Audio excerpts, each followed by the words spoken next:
Hello folks, I'm Peter Cowan, the Bee Whisperer. Today I'm going to talk to you about the Demaree Method and some of the most common questions I get in dealing with it. Demaree Method tends to be some of my most popular videos, and I've had a lot of questions about it, which I generally answer in the comments, but I thought I'd expand upon them in this video, particularly about how I overwinter a Demaree manipulated hive from the summer. But I've got a few other questions that I was going to field today as well. You will have to indulge me today. I am wearing my Christmas gift from my one of my sons and daughter-in-laws, which I got this year, sporting my team, Newcastle United. Some of you may have noticed my allegiance to Newcastle United, English football team in the Premier League. And today I was just at my son's house watching one of the games, and we've just won our 6th game in a row, and so I'm still sporting the shirt that I was wearing. And also this shirt is something special because look at this. So how could I not wear that? So now we'll get on with a few of the questions about the Demaree Method. The first question, and the most common, and probably one of the most important, is how soon in the year can you start doing the Demaree Method? Because I've seen a few people doing videos about applying the Demaree Method online, and they totally failed because they're trying to start it with a colony that's too small. So in my view, the best time to start the Demaree Method is just before the main honey flow, or just as a colony is showing its first signs of swarming and building queen cells. But as a generalization, they want to be at least a couple of brood chambers which are nearing capacity or just starting to exceed capacity, and you've been putting your honey super on. That's when I would do it. So around here, that would typically be in mid-May to mid-June, depending on how you started your colony. Another one of those questions is, do I use an upper entrance? Because what do the drones do that might be stuck in the upper brood chambers? Well, generally speaking, I have a lot of supers that don't necessarily fit all that well. There's lots of nicks and crannies, and generally I would like to see an upper entrance in the upper part of the colony of the where Demaree manipulation is taking place. Now that can either be through the hole of the inner cover, or if I happen to be using a bubble wrap inner cover, I usually have that just off to one side slightly so bees can get in and out of the top. But generally speaking, I have access for drones to get in and out of the colony at the top.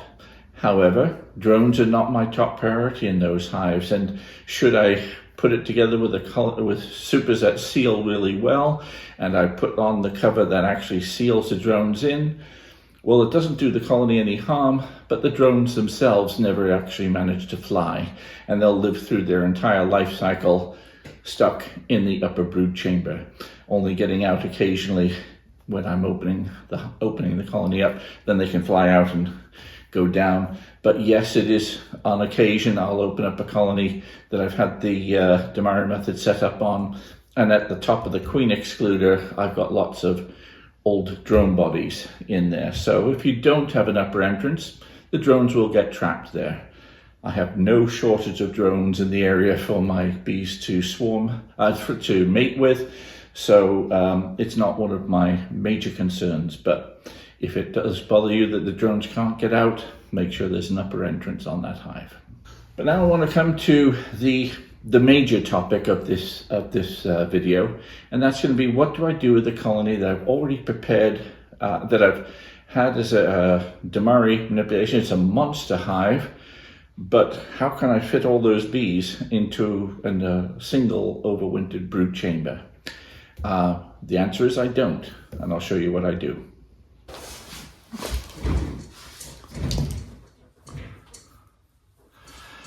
First, let's start off by doing a recap of what's involved in the Demaree Method. So typically I'm talking about starting a Demaree manipulation with a 2-story hive, possibly 3. Here we have a spring, let's say it's in April, and we've got a cluster here this is here in Maine. And I might start off in mid-April with, say, 4 frames of brood in there. And I might reverse the brood chambers at about that time, so that by early May,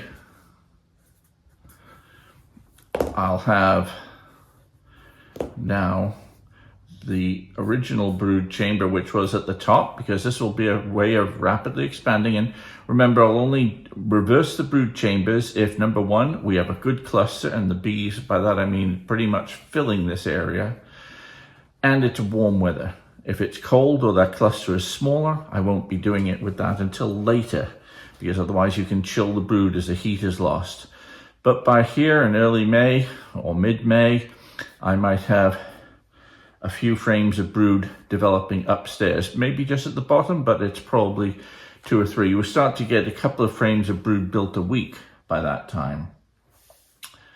By the end of May, I may be at the point where I've put my first honey super on. And again, I've got plenty of brood down here. Now I've got quite a bit of brood here. It's pretty much filling the brood chamber now. And we've got a honey super on. And at this, I would have probably put a queen excluder on at this point. Now, let's say either the honey, now here in Maine, and this is, let's say, mid to late May. Now, this is about the perfect time. Now, to point at which we're going to do the Demaree, this really depends on either the colony is big enough now, like this, couple of brood chambers full, and it's got bees that are starting to fill your next honey super. That's one possibility. Number 2, it's getting like this. You might have several honey supers on, but you've got queen cells starting to develop. If you've got queen cells developing and the queen has not left yet, this is a perfect opportunity to avoid having to split the colony, making it small, and instead make a monster hive that's capable of producing you hundreds of pounds of honey. So what I would do is I will now put a new brood chamber for the Demaree. We put a new brood chamber at the bottom, where we put 1 frame of brood, usually capped brood, along with the queen. We'll then put the queen excluder in here, and we will put this honey super on first of all. I will often put on a second one to give them a little bit more room as well. And these 2 brood chambers go up here. This is the Demaree. And what's going to happen now is that the nurse bees will continue to look after this brood up here until it gets used up. In 3 weeks' time, there'll be no more brood up here. There's very few bees down here. The queen is now isolated down here with relatively few bees. I will have foundation or drawn comb down here with this single frame of brood. And soon as the queen starts laying in those other frames, the bees will quickly start populating down here. There'll be young bees that come down to draw comb, but the population is being radically reduced from the brood chamber area, which takes away their urge to swarm. In the meantime, up here, we have to cut out all the queen cells. Queen cells have to go out. And this would be at about the number, if there were queen cells when we started this, they have to come out then. But we also have to do it after about 8 to 9 days, because this brood is so isolated from this queen that they very often raise new queen cells up here. So it's important to do it again after 8 to 9 days, by which time now there's no young larvae in there, so they cannot raise a new queen cell. And for those that are worried about the drones, make sure you've got an upper entrance there so your drones can fly out. As I say, not a top priority of mine, but I do feel for them, so I would let them out. Now, this, as I say, let's say it's the 1st of June, June 1. We may, and I think I'm probably off the video there, so June 1. We may actually need to do this a second time, because after a month, let's say July 1, we may be in a situation where this brood chamber is now full of brood. And so what we have to do is move this brood chamber up to here, because it's full of brood after a month. And in the meantime, we put the queen down here with one frame of brood and start again. We've got a honey super, and these two chambers here are now honey super and honey super, and this too will become one. And again, we may do this if the honey flow is continuing. If the honey flow is finished, as it often does here in July, I wouldn't put any more room on. I'd just make sure they have plenty of time to fill this up with honey. But if your honey flow continues, occasionally we'll get a honey flow that continues till mid or even late July, I would be doing a second Demaree manipulation like this. So what happens when now in August, we go into dearth? Well, basically they'll consolidate what's here, and if you want to avoid losing a lot of the honey, you start taking your honey off. But what's going to happen is probably best if we move down here now. Let's start off with that tall hive. Let's say we did have that tall hive. We've got the queen is down here under our queen excluder. We've got a couple of honey supers there, and now we've got 2 or even 3 former brood chambers, which are now honey, honey, honey, honey, honey, and brood.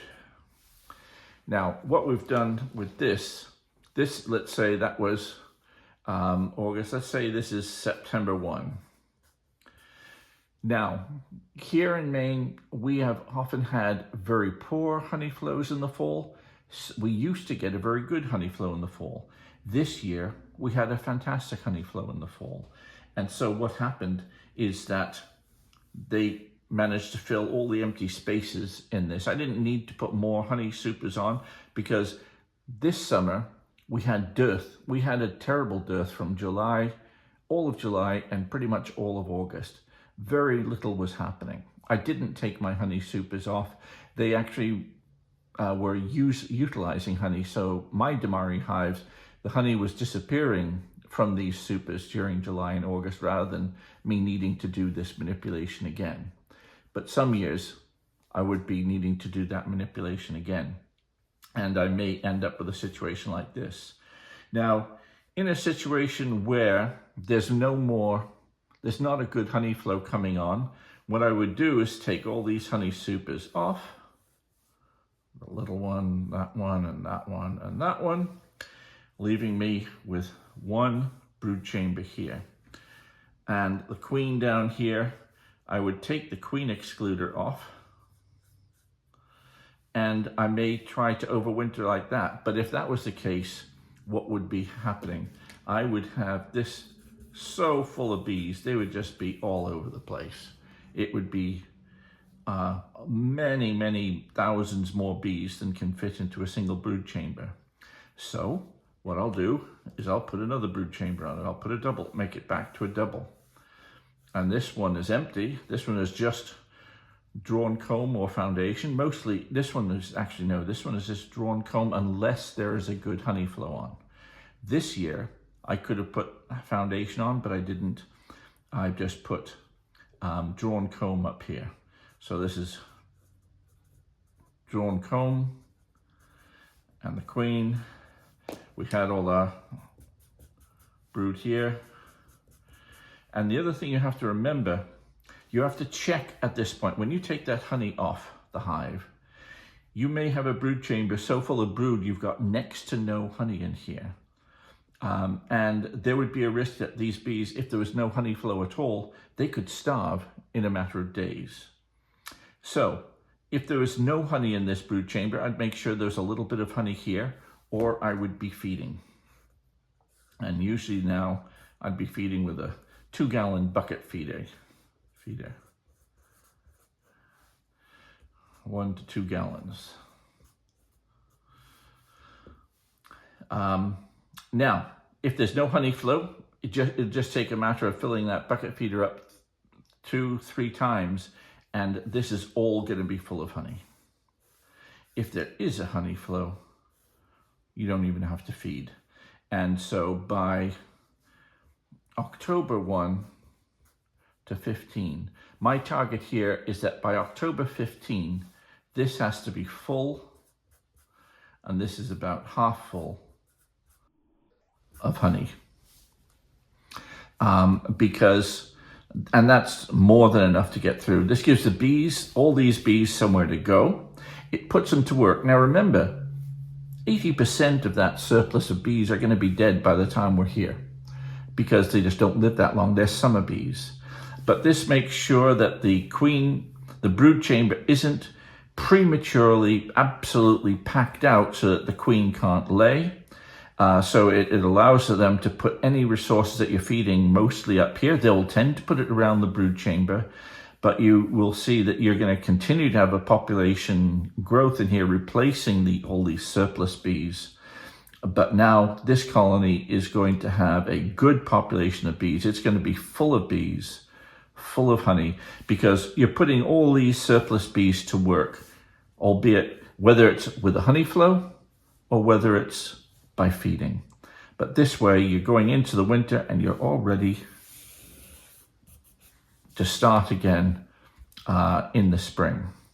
Now, when I go through the winter, what I'm going to do is I'm going to put a mouse guard on the entrance. I'm going to put a feeding rim up here if I need it, with an upper entrance. If I need to put any winter feeds in there, I would put it in there. I would put a sheet of homosote for wicking away any too much condensation in there. And I would also put 1 to 2 inches of styrofoam here before I put my telescopic cover on. I would also put a bee cozy around this whole thing, which is about a R8 insulation here. So that's going to give me really good insulation. That's how all my hives are right now. And so we're just waiting for the day to come. So I hope that answered a lot of your questions. If you have more questions about the Demaree method, please send them in, put them in the comments below, and I'll be happy to answer them and or make another video to explain things in more detail. The Demaree method has so many permutations of how you can take best advantage of it. It really is something that, since I've started to do it, it's really changed how I decide how I'm going to make honey during the year. Yep, there's a lot of labor involved, but compared to going, you've got to go in, cut out queen cells twice, but compared to, say, chasing queen cells continuously every week, having to remove queen cells, it's a lot less work than that. It makes a lot more honey because you've got a super large colony. It's really something I'd recommend that you try. It's not something you can afford to do if you have 100 colonies, to all of them, but it's fun to do with some, or if you've only got 2 or 3 or 4 or 5 or 6 colonies, it's the perfect way to really increase your honey crop. So that was it for this video.